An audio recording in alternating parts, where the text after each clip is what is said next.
नमस्कार। World news में आज रूस और यूक्रेन के बीच चल रही जंग और भड़कने का खतरा पैदा हो गया है। अमेरिका के राष्ट्रपति डोनाल्ड ट्रंप के फैसलों ने रूसी राष्ट्रपति को भड़का दिया है।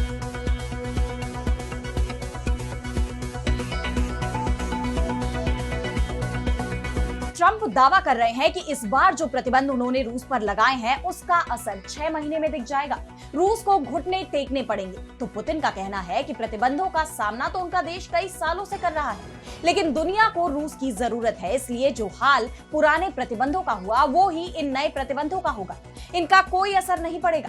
पुतिन ने ट्रंप को धमकी भी दी है कि अगर टॉमहॉक क्रूज मिसाइलें यूक्रेन को दी गई तो रूस की तरफ से नाटो को मिलेगा घातक जवाब। पुतिन के इसी बयान पर हम करेंगे विस्तार से चर्चा, लेकिन आइए जरा उन खबरों को भी देख लें जिन पर आगे होगी बात। अमेरिका अपना समर्थन वापस ले लेगा। वेस्ट बैंक पर कब्जे को लेकर इजरायल पर भड़के राष्ट्रपति ट्रंप। संयुक्त राष्ट्र ने भी की बड़ी अपील। पश्चिम एशिया में नई जंग की आहट। ईरान पर हमले की तैयारी में जुटा अमेरिका। IAEA ने तेहरान के परमाणु बम को लेकर किया नया खुलासा। पाकिस्तान को तालिबान का अल्टीमेटम, धैर्य की परीक्षा न ले। चीन के साथ मिलकर पाकिस्तान का पानी रोकने की तैयारी में अफगानिस्तान। और चलते चलते में देखेंगे एलियन को लेकर हार्वर्ड के वैज्ञानिक का चौंकाने वाला खुलासा। बस 5 दिन में होगी तबाही। इन सभी खबरों पर हम विस्तार से करेंगे बात, लेकिन पहले एक नजर हेडलाइंस पर। कनाडाई टीवी विज्ञापनों पर भड़के राष्ट्रपति ट्रंप। कनाडा के साथ बंद की सभी व्यापार वार्ताएं। अमेरिकी अदालतों को प्रभावित करने के लिए एजेंडा चलाने के लगाए आरोप। केवल समावेशी चुनाव ही बांग्लादेश को कर सकता है स्थिर। पूर्व पीएम शेख हसीना के बेटे ने की अवामी लीग पार्टी पर लगाया गया प्रतिबंध हटाने की मांग। फरवरी 2026 में बांग्लादेश में चुनाव होने की उम्मीद। वेनेजुएला और अमेरिका के बीच बढ़ा तनाव। सीमा पर नजर आए B-1 बम वर्षक विमान। अमेरिकी राष्ट्रपति ट्रंप बोले ड्रग माफियाओं पर करेंगे हमला। मां का दूध पिया है तो मैदान में आ। TTP कमांडर काजिम की पाक आर्मी चीफ मुनीर को खुली चुनौती। पाकिस्तान सरकार ने काजिम के नाम पर 10 करोड़ रुपए का इनाम किया है घोषित। तो अमेरिका ने रूस की 2 सबसे बड़ी सरकारी तेल कंपनियों रोसनेफ्ट और लुकोइल पर प्रतिबंध लगा दिया है। ये दोनों कंपनियां रूस के तेल व्यापार में 50% की हिस्सेदारी रखती हैं। भारत में इन दोनों कंपनियों से बड़ी संख्या में तेल की खरीदारी होती है। डोनाल्ड ट्रंप की तरफ से इन प्रतिबंधों का ये ऐलान पुतिन के साथ बुदापेस्ट में होने वाली बैठक को रद्द किए जाने के बाद किया गया है। इसके बाद दावे ये भी हो रहे हैं कि अमेरिका यूक्रेन को टॉमहॉक क्रूज मिसाइल देने पर फिर से विचार कर रहा है। यानी रूस को घेरने के लिए अमेरिका की तरफ से बेहद सख्त फैसले लिए जा रहे हैं और इनमें हाल ही में तेजी भी आ गई है। रूसी तेल कंपनियों पर प्रतिबंध के ऐलान का सबसे ज्यादा असर चीन और भारत पर पड़ने की संभावना दिख रही है, क्योंकि भारत इन तेल कंपनियों से बड़ी मात्रा में कच्चा तेल खरीद रहा है, जिन पर अमेरिका ने प्रतिबंध लगा दिया है। डोनाल्ड ट्रंप ने पिछले 10 दिनों में 4 बार यह दावा किया है कि भारत रूस से तेल खरीदी बंद कर रहा है। इस साल के अंत तक भारत रूस से तेल खरीदना बंद कर देगा। वो बात अलग है कि भारत ने अभी तक ट्रंप के इस दावे पर मुहर नहीं लगाई है। तो वहीं रूस का कहना है कि ट्रंप भारत और चीन के बारे में क्या कह रहे हैं हम उस पर कोई भरोसा नहीं करते, बल्कि दिल्ली और बीजिंग रूस को लेकर क्या बोल रहे हैं हमें उस पर भरोसा है। इस बीच रूसी राष्ट्रपति व्लादिमीर पुतिन ने ट्रंप को जवाब देते हुए कहा कि कोई भी स्वाभिमानी देश और स्वाभिमानी लोग कभी भी दबाव में आकर कोई फैसला नहीं करते, खासकर रूस जैसा देश।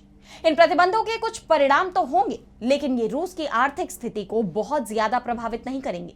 रूस का एनर्जी सेक्टर मजबूत और आत्मविश्वास से भरा है। अगर वैश्विक एनर्जी बैलेंस बिगड़ता है तो तेल की कीमतें बढ़ेंगी, जो अमेरिका जैसे देशों के लिए असुविधाजनक होगा, खासकर जब वहां चुनाव करीब हो। पुतिन ने बुदापेस्ट में होने वाली बैठक को लेकर आगे कहा कि हमारा मानना है कि ये बैठक रद्द नहीं की गई है, बल्कि स्थगित है। हमारा मानना है कि बातचीत किसी विवाद या युद्ध से बेहतर है। पुतिन ने विवाद सुलझाने के लिए बातचीत के संकेत दिए और साथ में अमेरिका को यह चेतावनी भी दे दी है कि अगर उसने लंबी दूरी की टॉमहॉक मिसाइलें यूक्रेन को दी या फिर यूक्रेन की तरफ से इस तरह की मिसाइलों का इस्तेमाल किया गया तो स्थिति और बिगड़ेगी, क्योंकि रूस का जवाब बेहद गंभीर होगा, यहां तक कि भारी भी हो सकता है।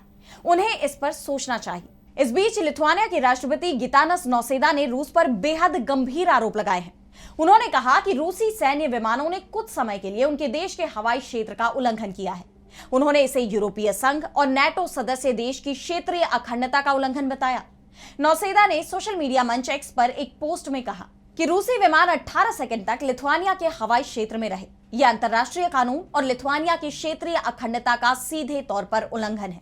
इससे यूरोपीय वायु रक्षा तत्परता को मजबूत करने की जरूरत दिखाई दे रही है।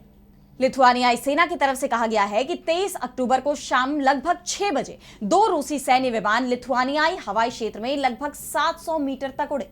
इन विमानों में से एक Su-30 और ईंधन भरने वाला विमान IL-78 शामिल था। ये दोनों विमान 18 सेकंड बाद देश की हवाई सीमा से बाहर निकल गए। रूस की तरफ से लिथुआनिया के इन आरोपों पर कोई सफाई नहीं दी गई, लेकिन यह साफ दिख रहा है कि रूस और नाटो के बीच तनाव बढ़ता जा रहा है और अगर यह बढ़ता है तो दुनिया में भयानक तबाही आ सकती है।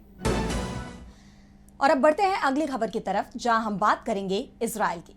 तो गजा में युद्ध विराम के बाद अब इजराइल पूरी तरह से अलग थलग पड़ता नजर आ रहा है।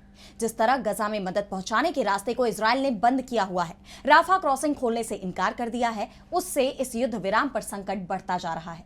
अब संयुक्त राष्ट्र ने भी इजराइल को इसे खोलने की अपील की है।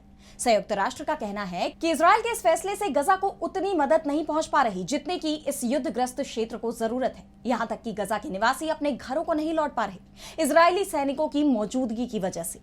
संयुक्त राष्ट्र की राहत और कार्य एजेंसी UNRWA का कहना है कि बीते कुछ वक्त से वेस्ट बैंक में भी हिंसा में बढ़ोतरी देखी गई। पश्चिमी तट पर लगातार बढ़ता कब्जा अंतरराष्ट्रीय कानून का घोर उल्लंघन है, इसे रोकना जरूरी है। बताया जा रहा है कि इजरायली सेना ने इस क्षेत्र में पिछले एक हफ्ते में 44 लोगों को गिरफ्तार किया है। ऐसे में केवल संयुक्त राष्ट्र ही नहीं बल्कि वेस्ट बैंक पर इजरायल के रुख को लेकर अमेरिका भी टेंशन में है। इसे लेकर अमेरिकी राष्ट्रपति डोनाल्ड ट्रंप ने इजरायल को सीधी चेतावनी दी है कि वेस्ट बैंक पर इजरायल का कब्जा नहीं होगा। ऐसा इसलिए भी नहीं होगा क्योंकि मैंने अरब देशों से इस पर वादा किया है, इसलिए अब इजरायल ऐसा नहीं कर सकता। हमें अरब देशों का बहुत अच्छा समर्थन मिला है। अगर ऐसा हुआ तो इजरायल पूरी तरह से अमेरिका का समर्थन खो देगा। इजरायल को सारे समर्थक छोड़कर चले जाएंगे।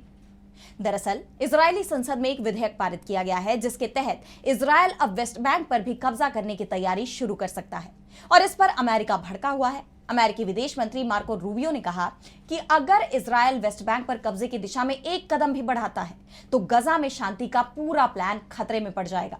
हम ऐसी किसी भी कार्रवाई का समर्थन नहीं कर सकते। वहीं अमेरिकी उपराष्ट्रपति JD वेंस जो इजरायल से अभी अभी लौटे हैं, उन्होंने भी वेस्ट बैंक पर इजरायल को चेताया है कि अगर ये मतदान एक राजनीतिक स्टंट था तो ये बेहद मूर्खतापूर्ण स्टंट है, ये अपमानजनक है। राष्ट्रपति डोनाल्ड ट्रंप प्रशासन की नीति स्पष्ट है, इजरायल को वेस्ट बैंक को हड़पने की इजाजत नहीं दी जाएगी। अमेरिका की चिंता यह है कि अगर इजरायल ने वेस्ट बैंक पर हमला किया तो मिडिल ईस्ट में अमेरिका के बाकी सहयोगी नाराज हो जाएंगे। इजरायली हमले के बाद कतर पहले से ही नाराज है।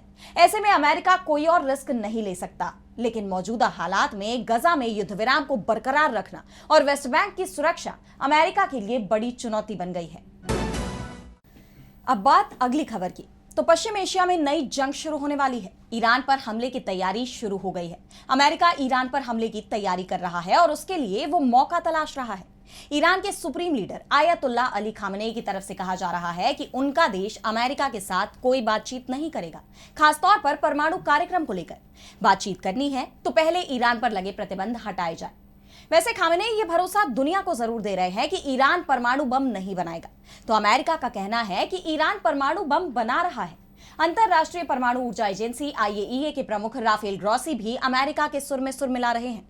उन्होंने तो यहां तक कह दिया कि ईरान परमाणु बम बनाने के बेहद करीब है। ईरान के पास अभी लगभग 400 किलोग्राम 60% शुद्ध यूरेनियम है। इसकी मदद से परमाणु बम बनाए जा सकते हैं।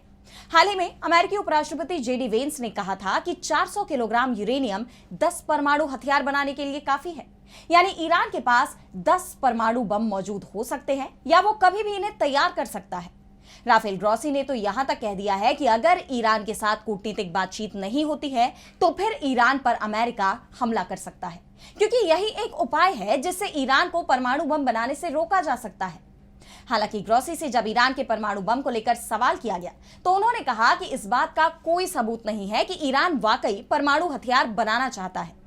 ऐसे में सवाल ये उठ रहे हैं कि फिर ग्रॉसी किस आधार पर दावा कर रहे हैं कि ईरान परमाणु बम बनाने वाला है। दरअसल ईरान के सर्वोच्च नेता आयतुल्ला अली खामेनेई अमेरिका की आंखों का कांटा बने हुए हैं। पश्चिम एशिया में अकेला ईरान ही ऐसा देश है जो अमेरिका को चुनौती दे रहा है। ट्रंप ने ईरान में तख्ता पलट की कोशिश भी की, लेकिन उसमें उन्हें कोई कामयाबी नहीं मिली। ऐसे में अब अमेरिका ईरान पर एक बार फिर हमले का मौका तलाश रहा है और इसीलिए आईएईए चीफ ईरान के परमाणु बम का मुद्दा अचानक उठाने लगे हैं।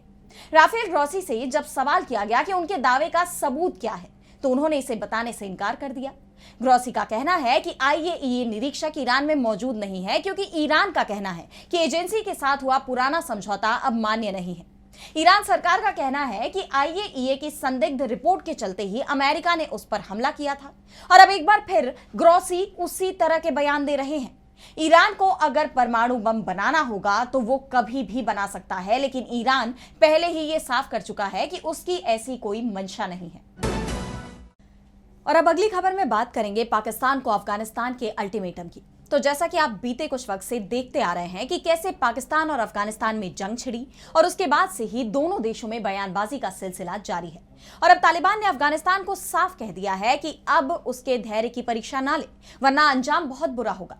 तालिबान के उप विदेश मंत्री नईम वर्दक ने कहा कि तालिबान बातचीत के जरिए विवादों को सुलझाने के लिए प्रतिबद्ध है, लेकिन पिछले 4 सालों में पाकिस्तान ने तालिबान प्रशासन की सहनशीलता की परीक्षा ली है। पाकिस्तान की कार्रवाइयों ने काबुल को उसी तरह जवाब देने के लिए मजबूर किया है। उनका यह बयान चीन के विशेष दूत यू शियाओ योंग के साथ बैठक के दौरान आया। काबुल में आयोजित इस बैठक के दौरान दोनों पक्षों ने द्विपक्षीय संबंधों और तालिबान और पाकिस्तान के बीच चल रहे तनाव पर अहम बातचीत की है। तालिबान ने बताया कि चीन ने पाकिस्तान के साथ उसके संबंधों को सुधारने के लिए मध्यस्थता की पेशकश की है। वैसे चीन पाकिस्तान का लंबे वक्त से रणनीतिक सहयोगी रहा है, लेकिन अब तालिबान से बढ़ती उसकी नजदीकियां पाकिस्तान की चिंता बढ़ा सकती है, क्योंकि चीन ने केवल तालिबान के साथ पाकिस्तान से विवादों को कम करने में सहयोग की बात नहीं कही है, बल्कि वो अफगानिस्तान में एक बड़े प्रोजेक्ट में निवेश करने की भी तैयारी में है। दरअसल अफगानिस्तान ने कुनार नदी पर नया बांध बनाने की योजना का ऐलान किया है। कुनार नदी अफगानिस्तान और पाकिस्तान दोनों के लिए काफी ज्यादा महत्वपूर्ण है। पाकिस्तान इस नदी के पानी का इस्तेमाल खैबर पख्तूनख्वा में सिंचाई और बिजली उत्पादन के लिए करता है और पहले से ही सिंधु जल समझौते को लेकर भारत के सख्त रुख ने पाकिस्तान में पानी की समस्या खड़ी कर दी है। और अब तालिबान के इस कदम से पाकिस्तान में कुनार नदी के पानी के प्रवाह पर भी रोक लग सकती है। और इससे भी ज्यादा चौंकाने वाली बात यह है कि तालिबान को इस काम में चीन से मदद मिल सकती है। द डिप्लोमेट की अगस्त की रिपोर्ट में बताया गया है कि चीन की एक कंपनी ने कुनार नदी पर 3 बड़े बांधों में निवेश करने की इच्छा जताई है, जिसके बाद यह मामला और संवेदनशील बनता जा रहा है। तालिबान पाकिस्तान को घेरने के लिए उसके ही पड़ोसियों और सहयोगियों का इस्तेमाल कर रहा है। ऐसे में पाकिस्तान के लिए हालात और मुश्किल होते नजर आ रहे हैं। अब देखना यह होगा कि तालिबान से चीन की बढ़ती नजदीकियों पर पाकिस्तान क्या रुख अपनाता है। और अब चलते चलते मैं बात करेंगे धरती की तरफ बढ़ रहे एलियंस की।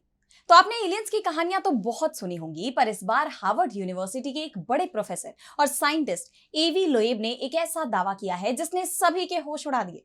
प्रोफेसर लोएब का कहना है कि इसी महीने की 29 तारीख को एलियंस धरती पर हमला कर सकते हैं। जी हाँ, आपने सही सुना, और इस हमले में सिर्फ 5 दिन ही बाकी हैं। ये बात सुनकर थोड़ा अजीब लगेगा, लेकिन एवी लोएब ने तो यहां तक कह दिया है कि अगर आपको छुट्टियां वगैरह मनानी है तो 29 अक्टूबर से पहले मना ले, क्योंकि क्या पता उसके बाद क्या हो। डेली स्टार की खबर के मुताबिक प्रोफेसर लोएब जिस चीज की बात कर रहे हैं वो है एक उल्का पिंड जैसा दिखने वाला स्ट्रक्चर, जिसका नाम है 3I एटलस। ये कोई साधारण उल्का पिंड नहीं है, बल्कि लोएब को लगता है कि ये एलियंस का कोई अंतरिक्ष यान हो सकता है। सोचिए, मैनहट्टन शहर जितना बड़ा और 33 अरब टन वजनी, और ये इतनी तेजी से आगे बढ़ रहा है जितनी तेजी से पहले कभी कोई धूमकेतु नहीं बढ़ा। और इससे भी ज्यादा चौंकाने वाली बात तो ये है कि इस 3I एटलस से एक खास तरह की धातु निकल रही है जो सिर्फ इंसानों की बनाई हुई फैक्ट्रियों में मिलती है, किसी उल्कापिंड में नहीं। इसीलिए प्रोफेसर लोएब को पक्का लगता है कि ये एलियंस की टेक्नोलॉजी है जो शायद हमें बचाने या खत्म करने आ रही है। हालांकि बाकी साइंटिस्ट, यहां तक कि ऑक्सफोर्ड यूनिवर्सिटी के एक एस्ट्रोनॉमर ने इसे बेबुनियाद और बकवास बताया है, और नासा ने भी कहा है कि डरने की कोई बात नहीं है क्योंकि ये चीज धरती से दूर से निकल जाएगी। पर प्रोफेसर लोएब की इस बात ने हम सबको सोचने पर मजबूर कर दिया कि क्या हम सच में अकेले हैं, और अगर नहीं तो क्या हम एलियंस के लिए तैयार हैं। तो चलिए अब 29 अक्टूबर का इंतजार करते हैं और देखते हैं कि इस दिन आखिर क्या होता है। फिलहाल आज इस वर्ल्ड बुलेटिन में इतना ही। देश दुनिया की तमाम बड़ी खबरों के लिए आप देखते रहिए डीबी लाइव, और मुझे दीजिए इजाजत। नमस्कार।